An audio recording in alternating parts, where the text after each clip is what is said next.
अस्सल हापूसवर आता unique code असणार आहे, बोगस विक्रीला आळा बसणार आहे। सरकारने हा महत्त्वपूर्ण निर्णय घेतलेला आहे।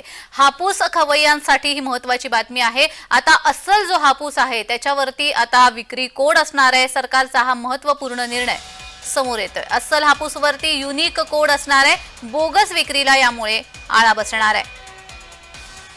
सरकारचा हा महत्त्वपूर्ण निर्णय समोर येतोय। हापूसच्या नावावरती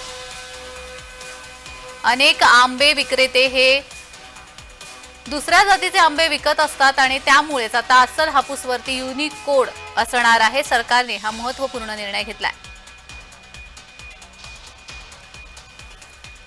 देवगडचा तो जीआय मिळालाय हा हापूस या नावाला मिळालाय, देवगड हापूस असं नाही मिळालाय। आणि म्हणून आता आम्ही हा युनिक कोड काढलाय। आता जो काढलाय त्याच्या कंपनीशी बोलणं झालं, त्यांच्याबरोबर करार झालाय आणि हा कंपनी आणि जीआय म्हणजे आता आम्ही असं म्हणतो की आम्ही जे जीआयचे आमचे कस्टमर आहेत, जीआय रजिस्ट्रेशन ज्यांनी केलेलं आहे त्यांना हा कोड द्यायचा आहे। आणि मग असं आहे, तो कोड असा आहे की त्याची डुप्लिकेट होणार नाही, तो टेम्पर होणार नाही, म्हणजे त्याच्यामध्ये काही हा मिस्टेकपणा किंवा होणार नाही।